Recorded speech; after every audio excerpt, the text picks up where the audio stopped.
여러분 안녕하세요. 드로우 잉글리시 제45강 오늘부터는 관계사입니다. 들어가기 전에 필요한 내용 간단하게 정리합니다. 영어에서는 육품사, 즉 동명형부 전적, 동사, 명사, 형용사, 부사, 전치사, 접속사 이렇게 6가지 품사가 있죠.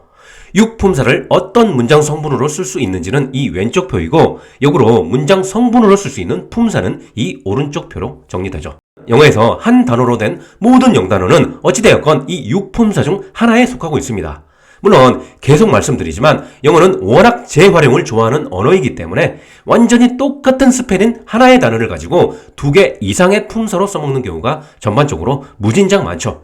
일례로 단어 like는 동명형부 전적, 육품사 모두로 써먹는다는 거 혹시 아셨나요?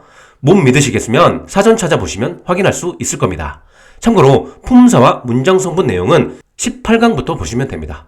어찌됐건 한 단어로 구성된 모든 영단어는 육품사 중 하나 이상으로 쓸 수 있는데 한 단어가 아닌 2단어 이상으로 구성된 단어 덩어리들도 육품사 중 하나 이상으로 써먹을 수 있다는 사실이 굉장히 중요하죠.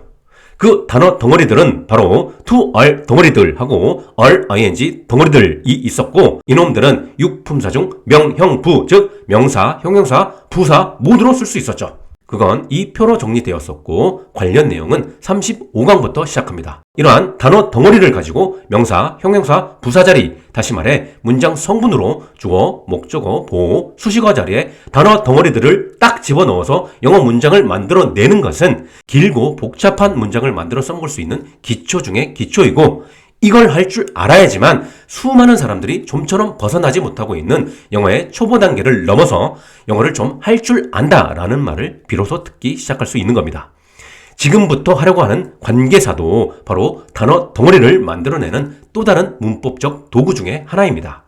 미리 말씀드리지만 관계사로 시작하는 단어 덩어리는 다름 아닌 형용사로만 써먹습니다. 즉 관계사 블라블라는 형용사입니다. 우리는 이걸 관형 이렇게 딱 낙인 찍고 넘어갑시다. 물론 관계사 what은 명사로 써먹지 않나요? 라고 따지고 싶은 분들이라면 나중에 다 설명드리니까 일단 좀 참아주시고요. 또 우리는 관계대명사, 관계형용사, 관계부사 이렇게 3가지가 있다라고 하면서 쓸데없이 세분화된 용어를 사용해서 복잡한 공식처럼 막 외우면서 공부하고 있는데요. 관계대명사, 관계형용사, 관계부사 이 3가지의 문법적 존재 자체가 사실인 건 맞습니다. 하지만 앞으로 제가 펼쳐나갈 얘기는 관계대명사, 형용사, 부사 이렇게 3개로 복잡하게 나눌 필요가 전혀 없다. 오히려 개념을 3개로 나누어서 기억하는 게 괜히 더 헷갈리게 한다. 관계사라는 용어 하나를 통해 이해해도 충분하다. 더 나아가서 관계사는 우리말의 토시입니다. 토시. 관계사를 토시의 개념으로 제대로 이해하는 순간 관계사라는 용어 따위도 필요 없다. 자, 바로 증명 들어갑니다.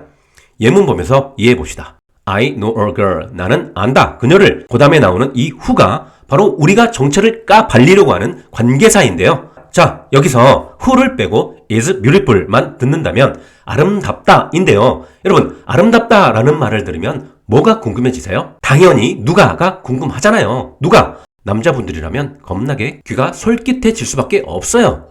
관계사를 이해하는 핵심은 바로 이 원리입니다. 누군가가 말을 던지면서 뭔가 한 가지를 쏙 빼놓고 말하면 상대방은 그 빼고 말한 단어 쪽으로 집중을 할 수밖에 없죠. 그렇게 집중된 단어에 해당하는 타겟을 뭔가 빠진 단어 덩어리로 수식하게 하는 겁니다. 이해하기 쉽게 이 문장으로 설명드리자면 is beautiful과 같이 의도적으로 누가를 쏙 빼버린 단어 덩어리를 가지고 누가에 해당하는 단어 a girl을 수식하게 하는 원리인 겁니다. 이건 우리말과 비교하면서 이해하시면 더 확실해집니다. 우리말에서는 나는 한 소녀를 안다 라는 문장에 이 한 소녀가 아름답다 라고 수식하는 단어를 넣고 싶습니다. 그래서 우리말의 최대 장점인 토시만을 이용해서 아름답다에 뭐뭐 니은을 살짝 갖다 붙여서 아름다운 한 소녀라는 의미 덩어리를 만드는 거죠. 즉 아름다운으로 한 소녀를 수식해 주는 겁니다. 토시가 많은 우리말은 별다른 건덕지를 생각할 필요도 없이 이렇게도 간단합니다. 근데 제가 항상 얘기하죠. 영어에는 이런 토시가 없어요. 토시가. 그래서 영어 사람 걔네들 나름대로 우리말의 토시 역할을 해주는 문법적인 어떠한 장치를 고안해낸 짓거리가 바로 이 is beautiful과 같은 뭔가를 빼버려서 의미가 완전하지 않은 단어 덩어리인 건데요. 근데 이렇게 is beautiful만 쓴다면 이건 100% 헷갈릴 수밖에 없겠죠? 특히 이렇게 동사 is가 들어간 건 치명적일 수밖에 없습니다. 그래서 추가로 보완한 문법적 장치가 바로 관계사 who인 겁니다. 우리말의 토시, 뭐뭐, 니온에 해당하는 영어의 문법적 장치가 바로 이 관계사 who하고 뭔가를 빼버리기라는 개념인 겁니다. 이걸 보면 우리말에 비해 뭔가 복잡하고 난잡한 문법적 장치라고 저는 생각합니다. 그러니까 우리말에서는 겁나게 쉽게 해버리는 토시의 개념에 해당하는 영어의 이따위 관계사를 우리가 상당히 어려워할 수밖에 없는 거고요.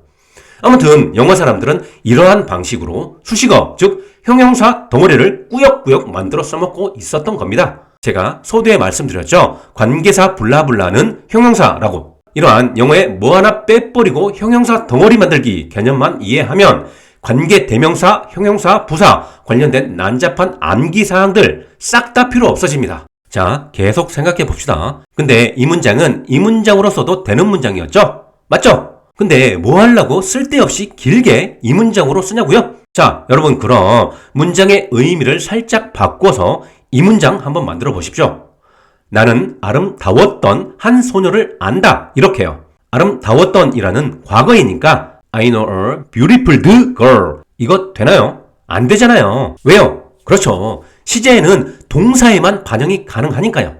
자, 이렇게 한 단어 가지고 어찌할 방법이 없다면 결국 단어 덩어리를 가지고 수식어를 만들어내야 할 수밖에 없어요. 바로 이때 써먹으려고 만든 게 바로 관계사들이라는 겁니다. 그렇다면 여러분 예문 만들어낼 수 있으시겠죠? 다 같이 만들어 봅시다. 껌이죠 뭐. I know a girl까지 딱 써주고 맨 뒤에 있는 girl을 beautiful 하다고 수식하고는 싶은데 형용사 한 단어로 수식할 수는 없는 상황이니 야마 내가 앞으로 단어 덩어리로 앞에 있는 girl을 수식할 거야 라는 선언으로 관계사 who를 딱 꽂아놓은 다음에 그 뒤에 was beautiful 이라는 뭔가 하나 쏙 빼버린 단어 덩어리를 써주는 것이죠. 이때 쏙 빼버린 놈에 해당하는 것이 바로 관계사 who인 겁니다. 자, 확인 사살을 위해 다시 정리합니다. 문장 속에다가 관계사 who라는 편말을 딱 꽂아 놓는다는 건 바로 야, 내가 앞으로 뭔가를 쏙 빼버린 단어 덩어리를 가지고 바로 앞에 있는 a girl을 수식할 거다 임마. 바로 이러한 언어적 의도를 상대방에게 던져주는 겁니다. 이러한 원리를 굳이나 말로 풀어서 설명하려고 하니까 이렇게 복잡하게 보이는 거지 여러분들도 이러한 원리를 통해 익숙해지시려고 계속 연습하신다면 관계, 대명사, 형용사, 부사의 무슨적 용법 해가면서 복잡하게만 배웠던 지랄맞은 문법적 이론들이 전혀 필요 없다는 걸 터득하게 되실 겁니다. 완전 완벽한 이해를 위해 마지막으로 한 문장만 더 보고 마치도록 합시다. 자, 여러분이 직접 관계사를 이용해서 문장을 만들어 보실래요? 나는 그가 사랑했던 한 소녀를 안다. 이 문장 영작해 보세요. I know a girl까지는 똑같고요. 소녀는 소녀인데 어떤 소녀냐면 그가 사랑했던 소녀입니다. 그가 사랑했던이니까 영어로 he loved죠. 자, 보세요. 여기서도 보면 누구를에 해당하는 love의 목적어가 쏙 빠진 덩어리인 거죠.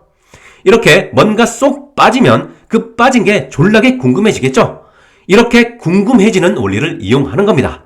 즉, 그 빠진 거에 해당하는 a girl을 수식하는 문법적 도구로 he loved를 쓸 수 있게 되는 것이죠. 근데 여기에 그냥 he loved를 써버리면 시제를 가지는 동사가 두 개가 돼버리니까 뭔가 하나를 빼버린 단어 덩어리를 가지고 앞에 있는 a girl을 수식할 거야 에 해당하는 편말로다가 관계사를 딱 꽂아줘야겠죠? 그렇다면 여기서도 who를 쓰면 될까요? 여러분, 여기서는 조금 다릅니다. 자, 이 문장에서 빼버리는 요소는 뭐뭐를에 해당하는 동사 love의 목적어입니다. 그래서 여기다가는 whom을 써줘야 합니다. 관계사를 꽂아 놓는다는 거는 앞으로 뭐 하나 뺄 거라는 표식이라고 그랬죠? 이 부분에서 영어 사람들이 대가리를 좀 더 쓴 겁니다. 관계사 who가 아닌 whom으로 꽂아 놓는다는 건 바로 앞으로 뺄 놈은 목적어에 해당하는 거다 이놈아! 이런 메시지를 미리 던져주는 거죠.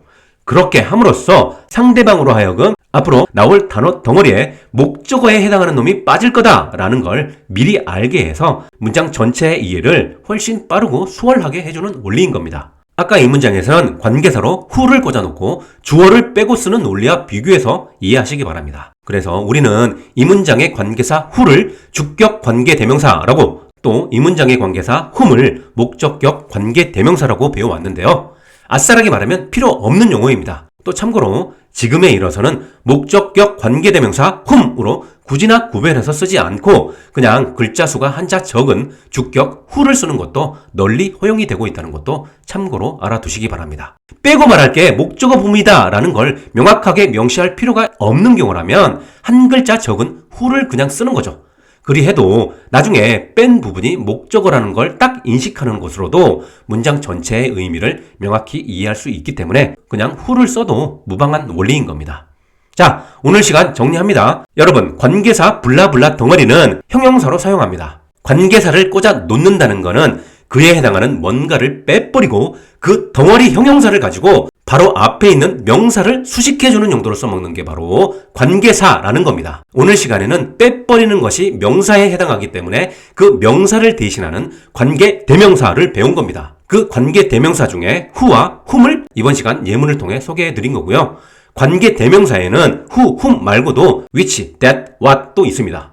자, 관계사는 우리말에서 단어 덩어리를 형용사로 바꿔주는 토시에 해당하는 문법적 도구였죠. 대표적으로 뭐뭐 니은이라 할 수 있고요. 오늘 예문들을 통해서 알 수 있었듯이 관계사는 동사를 포함하는 단어 덩어리를 형용사로 바꿔주는 문법적 도구입니다. 그래서 우리가 관계대명사는 접속사 플러스 대명사 대신 위치하며 형용사절을 이끈다 라고 배워왔던 겁니다. 동사가 2개 이상이면 접속사 역할을 하는 요소가 반드시 있어야 하니까 그런 거죠. 자, 중요한 건 이러한 문법적 암기사항 다 필요 없다고 했죠? 여러분들은 이것만 기억하십시오. 자, 아그야, 내가 앞으로 뭐 하나 빼버린 단어 덩어리로 바로 앞에 있는 놈을 수식한다잉. 이 선언으로 관계사를 딱 꽂아 놓는 겁니다. 그 뺄 놈이 명사이면 who, whom, which, what, that 등을 쓰는 거고요. 그 뺄 놈이 부사이면 when, where, why, how 등을 쓰는 거고요. 그 뺄 놈이 형용사이면 whose 따위를 쓰는 겁니다. 참고로 그래서 우리는 명사를 대신하는 이것들을 관계대명사라고 했고 부사를 대신하는 이것들을 관계부사라고 했고 형용사를 대신하는 이 whose를 관계형용사다라고 하면서 막 외우라고 했던 거죠. 외울 필요도 없고 이딴 식으로 구분해서 기억할 필요도 없다고 했습니다. 여러분들은요, 앞으로 뺄 놈이 뭔가에 따라 즉흥적인 감각으로 요놈들 중에 하나 골라 잡았으면 그만인 거예요. 자, 오늘은 뺄 놈이 명사인 관계대명사 중 who, whom 2가지 예문만 배웠습니다.